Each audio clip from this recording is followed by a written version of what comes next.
The DNA report arrived on a quiet Thursday afternoon. David Walker almost ignored the email.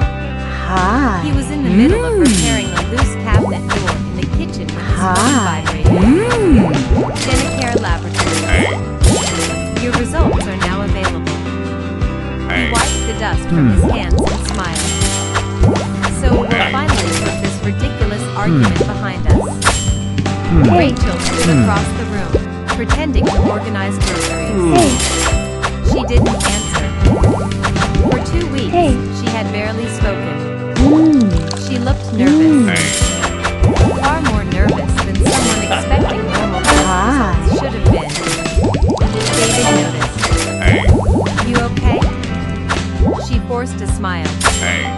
I'm fine. You should open it. David sat at the dining table where his family had shared thousands of meals over the past 16 years. He logged into the secure portal. A loading circle spun across the screen. Then, the report appeared. He read the first line. Probability of paternity, 99. 9,998%. He laughed. There. I told you. Noah is my son. Relief washed across his face. He looked toward Rachel. We never have to talk about this again. She didn't smile. Instead, she slowly sat down. Her hands were shaking. David frowned. Rachel, there are 2 pages. He looked back at the screen. She was right. A second section appeared below. He clicked it. The words made no sense. Not at first. Probability of paternity, 0%. He blinked. Then read it again. And again. The number didn't change. 0.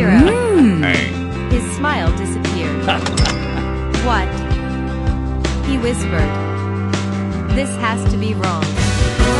Rachel leaned closer. Neither of them spoke.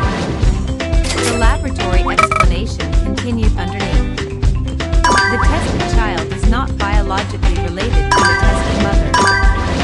Silence. The kitchen suddenly felt much smaller. David looked at Rachel. She looked completely pale. He laughed nervously. Hello? This is some kind of computer error. Rachel nodded quickly. It has to be. There isn't any other explanation. David immediately called the laboratory. After several minutes on hold, a calm voice answered. Gene Care Laboratories. How may I help you? David tried to remain calm. I think you've mixed up our results. The technician asked for the reference number. Several moments passed. I understand your concern, Mr. Walker. But our quality control process found no labeling error. David frowned. So you're telling me my wife isn't our son's mother? The technician paused carefully. I'm saying your results require immediate confirmation. We strongly recommend repeat testing. 3 days later, the second test was completed. This time, blood samples, photographs, government identification. Everything was verified twice. No possibility of confusion. The waiting period felt endless. Neither David nor Rachel slept much. Neither spoke about the possibility hanging over their home. No one noticed. 16 years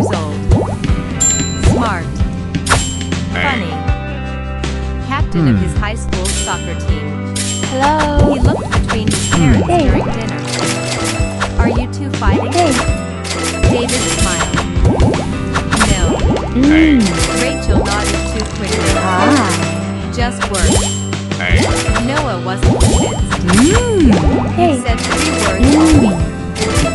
David changed the subject. How was practice? Hello. Noah shrugged. We won. Normally David would ask about every goal, every pass, everry teammate. That night, he barely listened. The second report arrived the following Monday. David opened it without saying a word. Rachel stood beside him. The first page matched the original. Probability of paternity, 99. 9,998%. The second page didn't change. Probability of maternity, 0%. Rachel covered her mouth. No. She whispered. David felt his legs weaken. He slowly sat down. Hey. The report continued with an additional recommendation. Based on duplicate confirmation, we strongly advise immediate consultation with the delivering hospital regarding possible neonatal identification errors. David looked up. What does that mean? Rachel answered before the laboratory could. It means. Her voice broke. They think Noah was switched at birth. Neither of them spoke for almost an hour. Finally, Rachel stood. I need air. She walked into the backyard. David remained staring at the report. His mind replayed 16 years of memories. Rachel holding Noah for the first time. His first steps. His first birthday. The first day of school. Every Christmas. Every family vacation. How could all of those memories suddenly feel uncertain? His phone rang. It was his younger sister. Hey. You sound strange. Hello. David forced a smile she couldn't see. Just tired. Hi.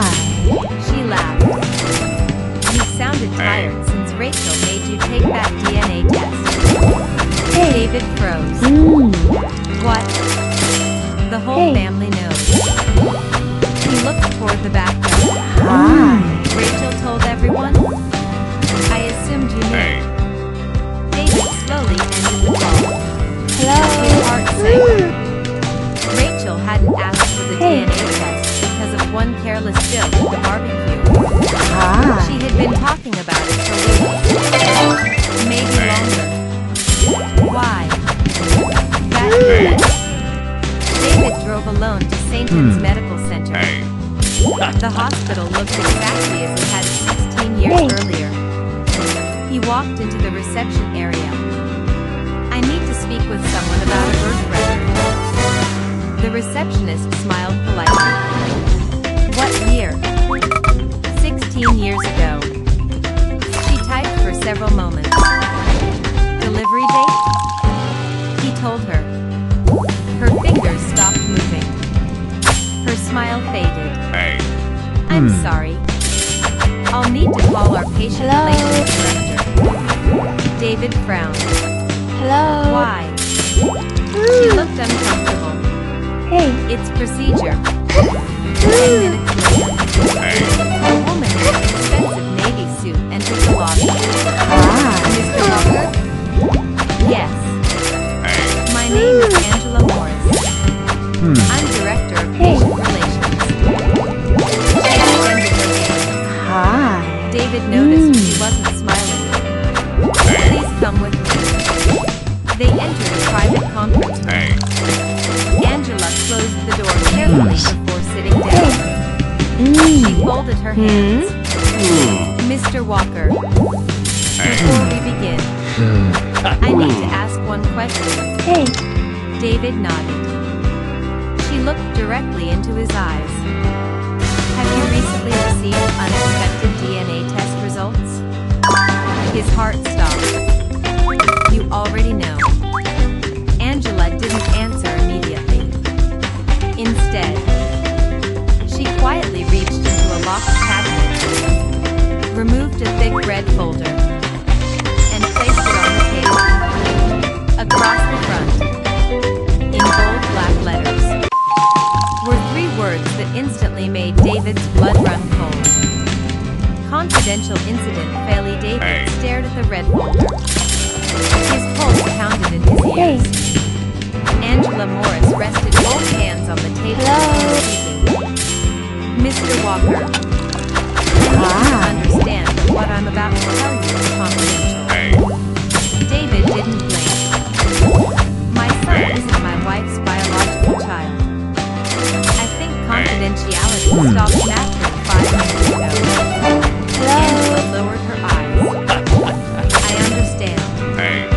She slowly opened the folder.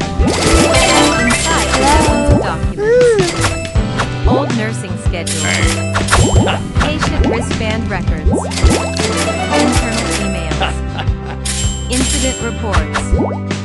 Every page looked as though it had been handled countless times. David frowned. What is all this? Angela hesitated. 16 years ago, there was an incident in our maternity ward. His stomach tightened. What kind of incident? She took a slow breath. 2 newborn boys were briefly assigned incorrect identification bracelets. The room became silent. David whispered, "No."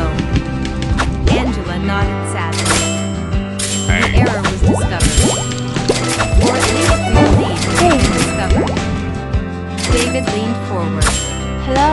What do you mean? She slid a faded report across the table. The date matched Noah's birthday exactly.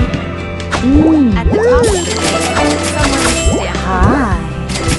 Corrected. David looked confused. So they fixed it. Angela slowly shook her head. That's what everyone believed. She placed another document beside it. An internal audit completed 11 months later. One sentence had been highlighted. Unable to verify infant identification during temporary bracelet replacement. David's hands began shaking. They weren't sure. No, they weren't. Across town, Rachel sat alone inside their living room. She stared at an old family photo. David holding newborn Noah. She remembered that day perfectly. Or she thought she did. The delivery had been chaotic. 3 emergency births happened almost simultaneously. The nurses kept apologizing for delays. She remembered being exhausted. Barely awake. One nurse had taken Noah for routine examination. Another nurse had returned him nearly 2 hours later. Rachel had never questioned it. Why would she? Every mother trusted the hospital. Now, that memory felt different. Every detail suddenly mattered. Angela opened another folder. This hospital conducted an internal investigation. David looked up. When? 15 years ago. And nobody contacted us? Angela remained silent. David's voice became louder. He knew there was a possibility my child had been switched. And nobody called? Angela finally answered. We never found enough evidence. David slammed both hands onto the table. So you did nothing? We informed hospital administration. And they decided the evidence was inconclusive. David laughed bitterly. Inconclusive? My wife wasn't his biological mother. How much more evidence did you need? Angela didn't answer. She couldn't. Just then, someone knocked softly on the conference room door. A gray-haired man entered. He wore a dark suit without a name badge. Angela immediately stood. Mr. Harrison. David looked confused. Who is this? The man extended his hand. Thomas Harrison. General Counsel for St. Anne's Medical Center. David ignored the handshake. You sent your lawyer. Thomas remained calm. I came because the situation requires careful discussion. David leaned back. No. It requires the truth. Thomas quietly sat down. The hospital deeply regrets what you're experiencing. David interrupted him. Stop. I don't want sympathy. I want answers. We reviewed your son's birth records this morning. And we identified one other family whose delivery occurred within 17 minutes of yours. David stared at him. Another family? Thomas nodded. Their newborn was also male. They occupied the room directly across the hall. David's heartbeat accelerated. Who are they? Thomas hesitated. I'm afraid I can't disclose that without their permission. Hello. David couldn't believe what he was hearing. Hey. You've known this for years. And you're protecting them? Hello. Thomas answered carefully. We're protecting everyone's privacy. David stood. Hi. My family has just been destroyed. Don't lecture me about privacy. That evening, David finally returned home. Rachel was waiting. One look at his face told her everything. Hello. They knew. David nodded. For years, Rachel covered her mouth. No. They had an investigation. They buried it. Tears filled her eyes. What happens now? David sat beside her. We aren't the only family. Rachel looked up. What do you mean? There was another baby born that morning. Silence. Neither of them finished the thought. They didn't have to. Somewhere, another 16-year-old boy had grown up believing another woman was his mother. The next morning, Noah came downstairs wearing his soccer uniform. You two are acting really weird. David smiled weakly. We just have a lot going on. Noah looked suspicious. Is someone sick? Rachel immediately answered. No. He looked from one parent to the other. Then tell me what's happened. David opened his mouth. Nothing came out. How could any father explain something like this? Hey. How could anyone? Later that afternoon, Angela Morris received an unexpected phone call. Her assistant sounded nervous. There's someone here asking about the Walker case. Angela frowned. Who? A woman. She says she received a call from the laboratory. Angela's face lost all color. What did she say? The assistant swallowed. She said, her son isn't biologically related to her either. Angela slowly closed her eyes. The nightmare she had feared had just become real. Both families knew. And within minutes, they were about to meet for the very first time. Angela Morris stood in the hospital corridor for several seconds without moving. Two families. Two mothers. Two 16-year-old boys.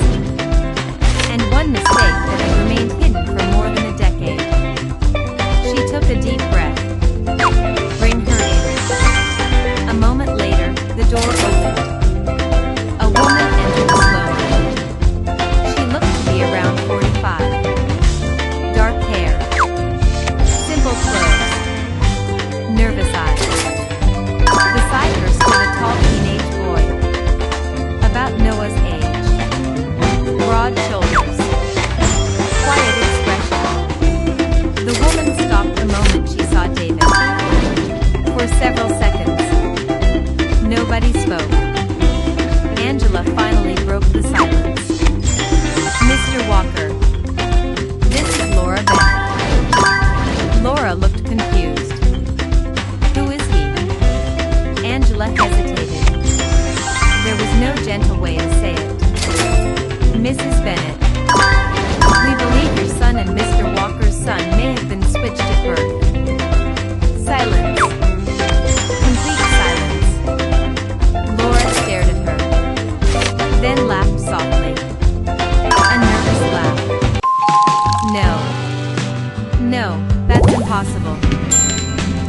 Ethan looked between the adults. Mom? Hello? Laura turned toward him. Her eyes filled with tears. Hey. I don't understand. David felt his own heart Hello? breaking. Because he understood exactly how she felt. Hey. The boy extended his hand. I'm Ethan. Hello? David shook it automatically. David. Ethan Hello? looked confused. So, what does this mean? Hey. No one answered. Because no answer felt right. Later that evening, both families sat in separate conference rooms while hospital officials discussed legal procedures. David sat beside Rachel. Neither spoke. Noah had remained at school. They hadn't told him yet. Across the hallway, Laura sat with her husband, Mark Bennett, a quiet man who worked as a mechanic. He had raised Ethan from birth, loved him from the first moment he held him. Now, nothing felt certain. Mark looked at his wife. Whatever happens, Ethan is our son. Laura nodded through tears. Of course he is. But both knew life would never be the same again. 3 days later, the DNA results arrived. The laboratory confirmed everything. Noah was biologically related to David. Ethan was biologically related to Rachel. The babies had indeed been switched. 16 years earlier. One mistake. Two families. Countless consequences.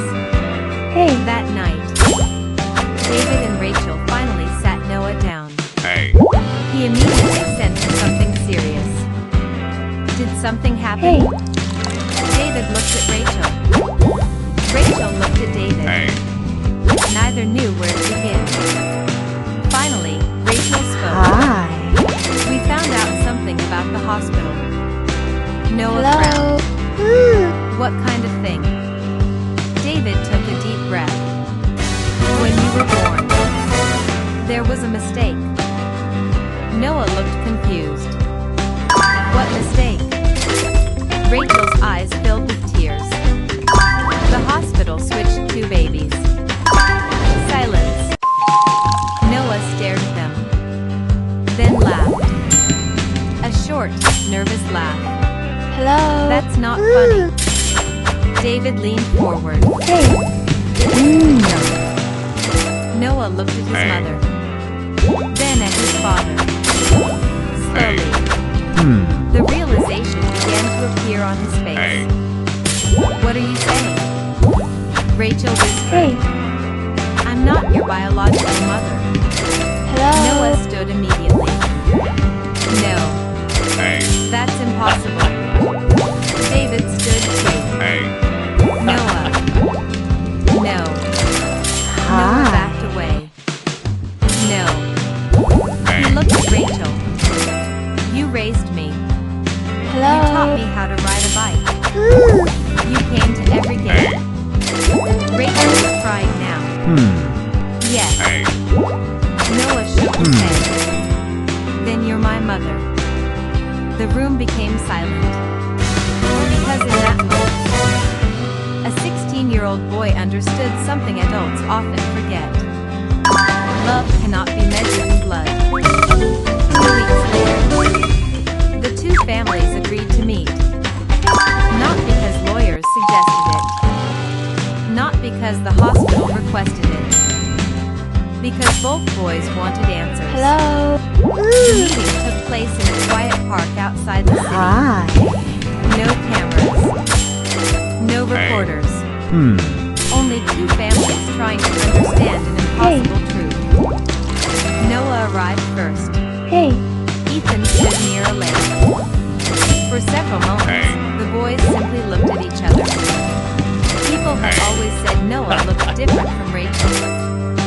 People had always said Ethan resembled someone his parents couldn't identify. Now, the resemblance was obvious. Noah walked closer.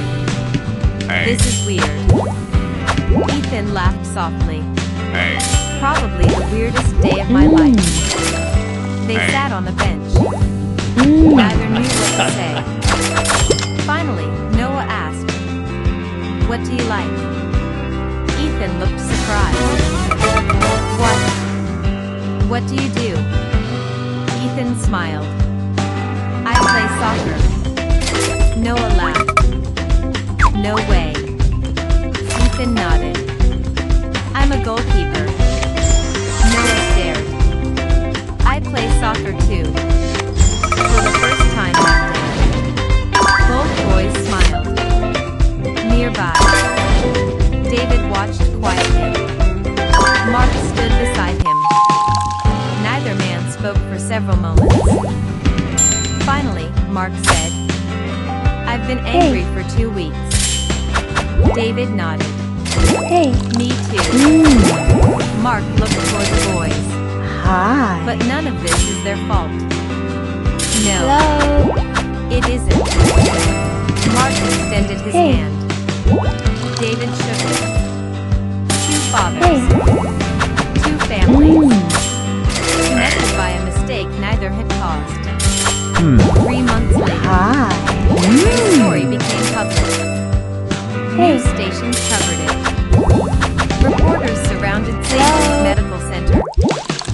Former employees came forward. Hi. Families described similar concerns from years earlier. An investigation began. Then another. Soon, lawyers discovered something even worse. Hospital administrators had known about identification problems long before Noah and Ethan were born. But fixing the system would have been expensive. So they delayed, ignored reports, avoided responsibility. And now, everything was coming to light. Hey. One evening, David received a call from attorney Sarah Mitchell. "We found internal emails." Hi. David frowned. "What kind of emails?" Sarah's voice became quiet.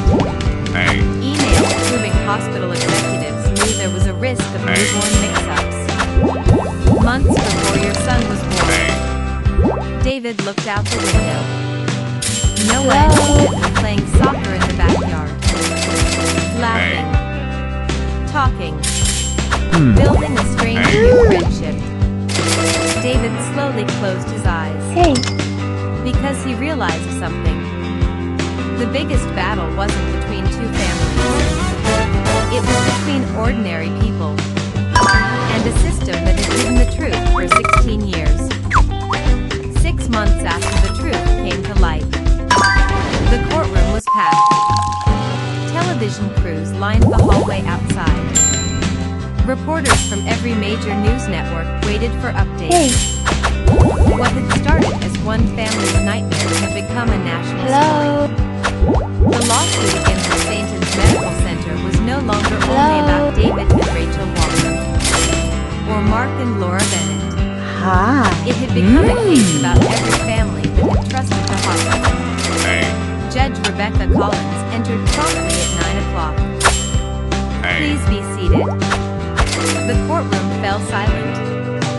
On one side sat the Walker family. David. Rachel. Noah. On the opposite side sat the Bennett. Hello. Mark. Laura. Ethan. Months earlier, the two families could barely look at one another. Now, they sat together.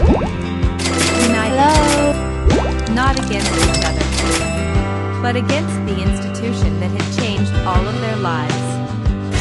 Hospital attorney Richard Hale stood first. "Your Honor, Satan's Medical Center expresses its deepest sympathy." David quietly closed his eyes. He had heard those words too many times. Hey. Richard continued. "The hospital acknowledges procedural failures. But there is no evidence that any employee intentionally switched the infants." Sarah Mitchell, attorney for both families, slowly stood. agreed. Hello. The courtroom looked surprised. She continued. This case has never been about intention. It's about responsibility. She walked toward the evidence table. And today, we intend to prove that hospital administrators knowingly ignored repeated warnings. Sarah displayed an internal email on the courtroom screen. Date: 8 months before Noah and Ethan were released. Hi. Infant identification risk assessment. She began reading aloud. The current bracelet system has produced multiple near-miss incidents. Immediate replacement is strongly recommended. Failure to act could result in newborn misidentification. The courtroom became silent. Sarah turned toward the hospital executives. Were these recommendations implemented? No one answered. She displayed another email. Then another. Then another. Each one carried the same message. Hey. Staff members had repeatedly warned administrators. The system was outdated. Dangerous. Unsafe. Nothing changed. Hello. Because replacing it would cost nearly $200,000. Judge Collins looked directly at the hospital's chief executive officer. Did your administration receive these reports? He lowered his eyes.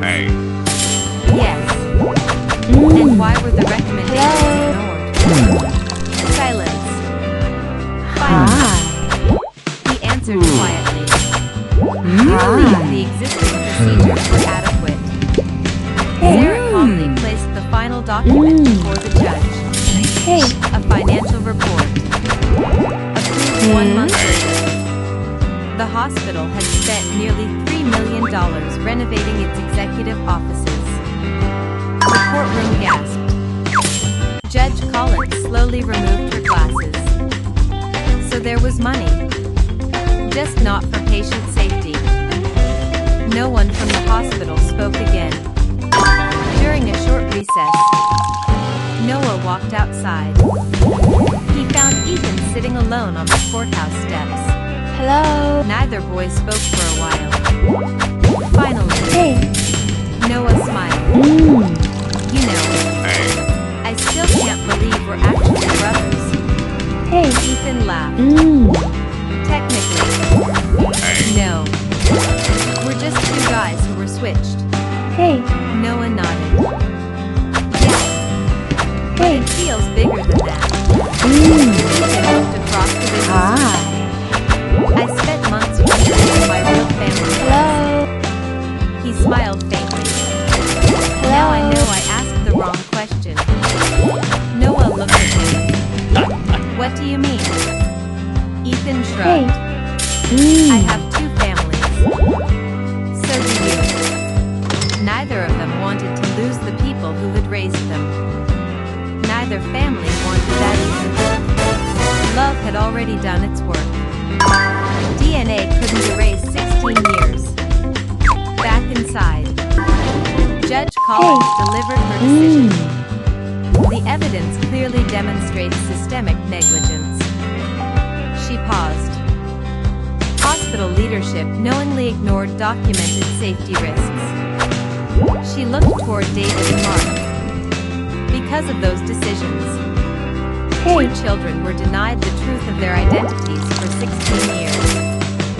The courtroom remained silent.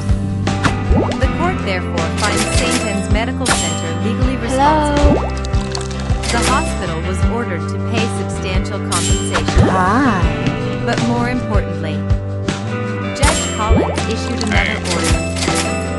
Every maternity hospital in the state would be required to adopt modern newborn identification systems, including electronic tracking and multiple verification procedures.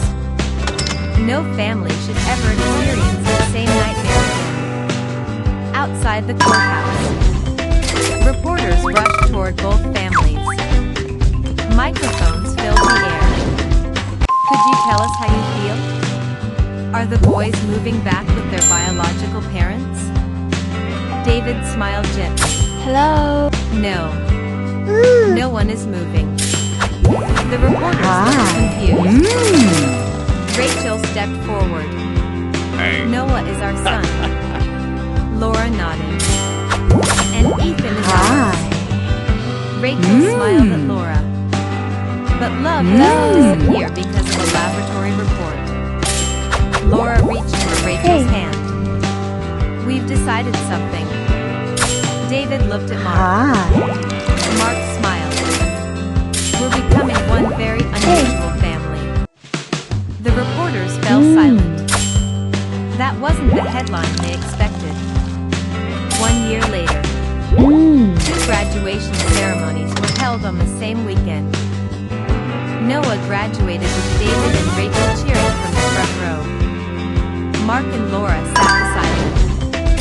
The next day, Ethan graduated. This time, all 4 parents applauded together. After the ceremony, the boys posed for one final photograph. 2 families. 4 parents. 2 sons. Hello. One impossible story. David looked at the picture and smiled. Hey. 16 years earlier, a hospital had accidentally switched 2 babies. But it had failed to destroy the families that raised them. Because families had never been built by blood alone. It had been built every bedtime story. Every scraped knee. Every birthday. Every hug. Every sacrifice. Every I'm proud of you. As the sun began to set, Noah looked at Ethan and laughed. So, are we brothers? Ethan grinned. I think we're something even better. What? We're proof that love is stronger than a mistake. Thank you for watching. If this story touched your heart, don't forget to like this video, subscribe to Novelithra, and share it with someone who believes that being a parent is defined by love, not just DNA. Until next time, cherish the people who chose to love you every single day.